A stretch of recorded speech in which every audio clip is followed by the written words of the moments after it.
네, 안녕하세요. 연필입니다. 네, 오늘은 저기 다가구 얘기 좀 해볼게요. 제가 이제 보통 영상 찍을 때, 시세 차익 쪽으로 이제 많이 얘기를 했거든요. 네, 근데 이제 뭐 요즘에 상담도 하고 그러다 보면은 이제 그 월세에 대해서 좀 얘기도 하시고, 제가 사실 월세 쪽 얘기를 많이 하지는 않아요. 왜냐면은 뭐 월세를 굳이 안 받아도 되는데 월세부터 찾고 계시는 분들이 되게 많기도 하고, 근데 상담하면서 느꼈던 거는, 월세가 필요하신 분들도, 의외로 좀 있긴 있더라고요.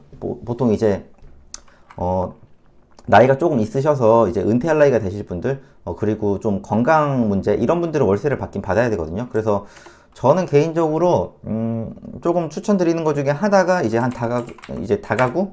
예, 다가구가 이제 뭐, 주택 그 취등록세 때문에 조금 이제 진입장벽이 조금 있죠. 예. 근데 다가구가 이제 입지만 잘 분석하면은 괜찮아요. 예, 그래서 오늘 한번 다가구 얘기를 해볼게요. 다가구를 일단 하는 이유는 첫 번째로 월세가 잘 나온다. 예. 사실 이거 하나 끝이거든요. 월세가 따박따박 나오는 거. 예, 저도 이제 뭐 예전에 월세도 많이 받아봤지만은 이제 나는 막 열심히 직장에서 일하고 이러고 있는데 월세가 이렇게 들어오면은 그래도 이제 심적인 안정감이 생기죠. 예. 그럼으로 인해서 내가 기본적으로 생활할 수 있는 생활비가 고정적으로 나오니까 내 생활도 안정이 되고. 그래서 사실은 다가구의 장점은 그냥 월세가 잘 나온다? 한 이 정도? 물론, 두 번째로 좀 경매로 시세 차익도 있다. 조금. 네, 이 정도? 네. 그래서 보통 이제 다가구를 하러 어디로 많이 가시냐면은, 지방 쪽 많이 가시죠?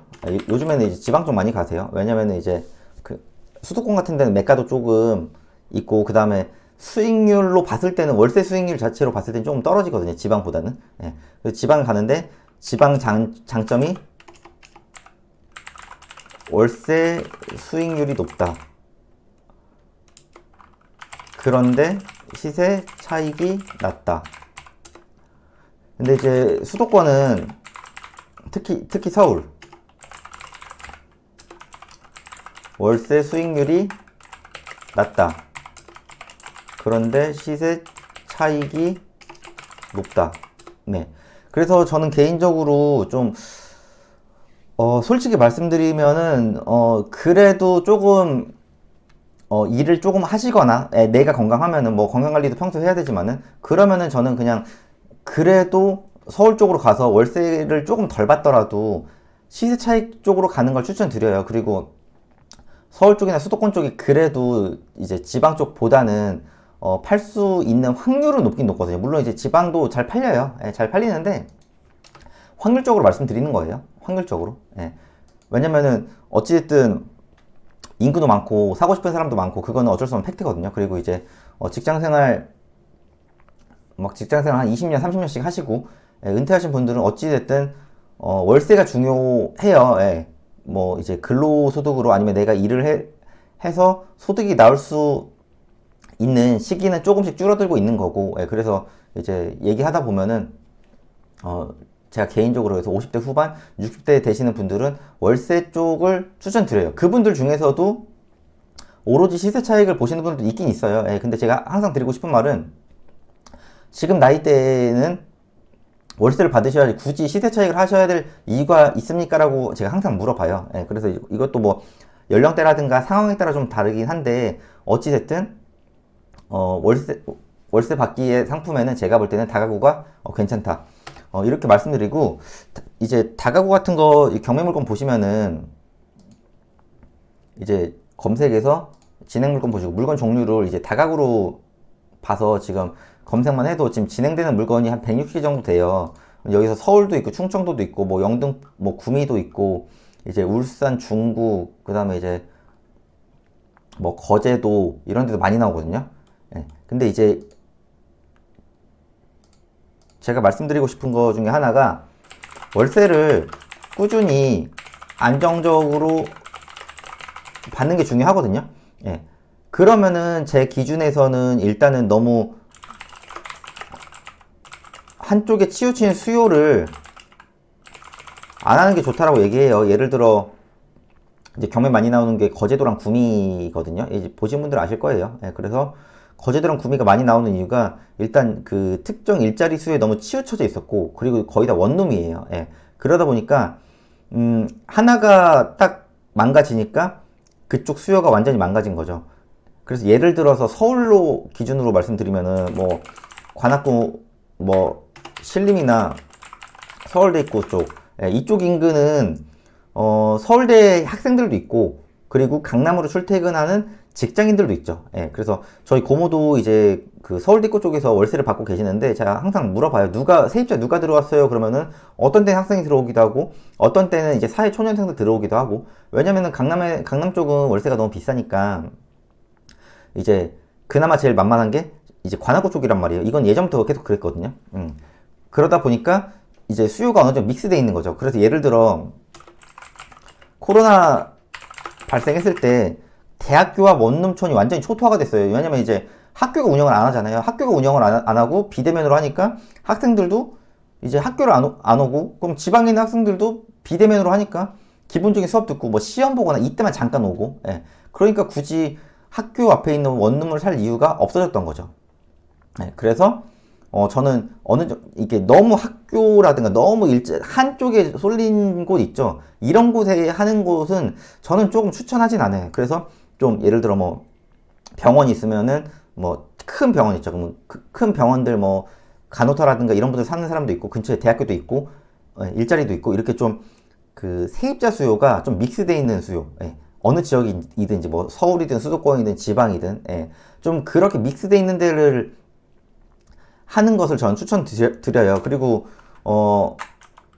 원룸, 그리고 요즘은 뭐 1.5룸이라고 하나요? 1.5룸, 2룸, 그리고 방 크기가 조금 섞어져 있는 거를 말씀드려요. 이제 영상 보시는 분들 아시겠지만 요즘에 20대, 30대 사시는 분들 원룸 잘 안 살거든요. 예, 저도 예전에 이제 월세 받고 있을 때 그때 3룸 월세 받았는데, 세입자를 받았을 때 보니까 혼자 오신 분들도 은근 많더라고요. 근데 이제 저 같은 경우에는 솔직히 이해가 안 됐던 게, 원룸에서 조금 싸게 살지 왜 굳이 투룸, 쓰리룸 와서 굳이 월세를 더 주고 사나, 예, 그것도 막 20만원, 30만원 더 비싸게 주고 사나 이랬거든요. 근데 지금 젊은 사람들은 10만원, 20만원 더 주고서라도 써요. 예, 예전이랑 많이 달라졌어요. 이거는 영상 보시는 뭐 이제 그 자제분들, 성인 자제분들 두신 분들은 다 공감하실 거예요. 다 넓게 쓰거든요. 10만원, 20만원 중요한 게 아니라 내 자신의 만족도가 중요해요. 예. 그래서 원룸 뭐 1.5룸, 이제 문 하나 열어서 이제 조그만 이렇게 거실 뭐 이렇게 있고, 조금 1.5룸이라고 하죠. 그리고 투룸, 이런 게 좀 혼재된 게 있어야 수요층도 좀 다양화할 수 있어요. 예. 그리고 보통 일반적으로는 주인 세대가 사는 집이 좋아요. 예. 왜냐면은 보통 주인 세대가 꼭대기층에 살거든요. 혼자 이제 가족이, 그러면은 관리가 좀 잘 되죠. 예. 그런 측면에서도 다가구를 좀 이런 쪽으로 저는 개인적으로 추천드립니다. 그럼 결론적으로는 뭐 투자든 사업이든 전 안정적으로 롱런하는 게 중요하다고 봐요. 그래서 이런 다가구를 투자할 때도 임차인 타겟층도 좀 한쪽에 쏠린 게 아니라 한 두세 부류가 섞여 있는 임차인을 받아야 하나가 무너졌을 때 나머지 수요가 들어올 수 있는 거거든요.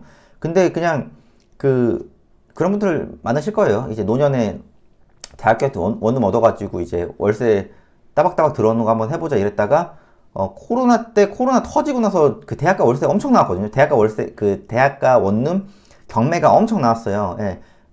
근데 뭐 지금은 뭐 그래도 어느 정도 채워졌겠지만, 그때 당시엔 공실 엄청 났거든요. 예. 그때 경매 들어가라고 하면 못 들어가요. 예. 들어갈 일단 용기가 없으세요, 다들. 예.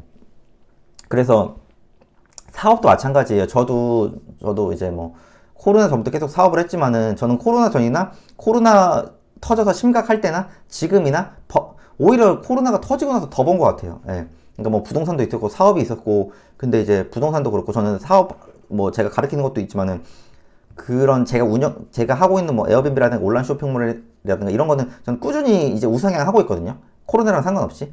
그래서 코로나든 예전에 IMF든 금융위기든 경기가 어려워도 사람들이 기본적으로 수요하고 있는 어떤 아이템, 그런 생활적으로 필요한 부분들은 있어요. 예. 그래서 좀 그런 부분 쪽으로 가는 거를 이제 추천드리니까 단순 월세만 보지 마시고, 예, 그 지역에 이제 뭐라고 해야 상권이라고 해야 되나요? 예, 그 지역의 임차인도 파악하고, 좀 이제 집 같은 경우에도 방이 조금 개수가 원룸이 엄청 많아서 월세가 많이 나오는 것보다는 원룸 뭐 1.5룸, 2룸 조금 혼재돼서 월세가 조금 덜 나오더라도 공실률이 거의 없는, 예, 그런 쪽으로 판단을 해야 된다고 제가 항상 말씀드려요. 근데 이거는 어느 분야든지 마찬가지인 것 같아요. 돈 버는 것도 중요하지만은 그 돈을 얼마나 롱런에서 꾸준히 버느냐가 저는 더 중요하다고 본단 말이에요. 그래서 그 다가구에 대해서 기본적인 사항을 말씀드렸고, 이제 사실 경매로는 싸게 받을 수 있고, 그리고 이제 대출을 많이 받을 수 있죠. 그래서 조금 돈이 부족하신 분들은 신탁대출을 이용하긴 하지만은, 그 다가구의 조금 세부적인 내용에 대해서는 또 영상을 한번 찍을게요. 그래서 오늘은 좀 다가구에 대해서 좀 기본적인 방향성? 예, 이런 거에 대해서 한번 말씀드렸고, 항상 좀 안정적으로 월세 받는 상품을 누구나 원할 거예요. 누구나 원할 거지만은 너무 그 월세라는 그 포커스에 두지 마시고 그 이후에 뭐 이제 지방 쪽은 제가 매도하는 걸 추천드리니까 매도가 잘 될 수 있는 곳, 예, 그리고 월세가 어느 정도 롱런에서 나올 수 있는지, 그 롱런이라고 하면은 임차인 수요를 당연히 알아야겠죠. 예, 그런 걸 판단하시고 매입을 하셔야 돼요. 그게 일반 매입이든 뭐 경매든. 네. 그래서 뭐든지 이렇게 하셨으면 좋겠습니다. 네, 오늘은 여기까지고요. 또 다른 컨텐츠로 찾아뵐게요. 네, 감사합니다.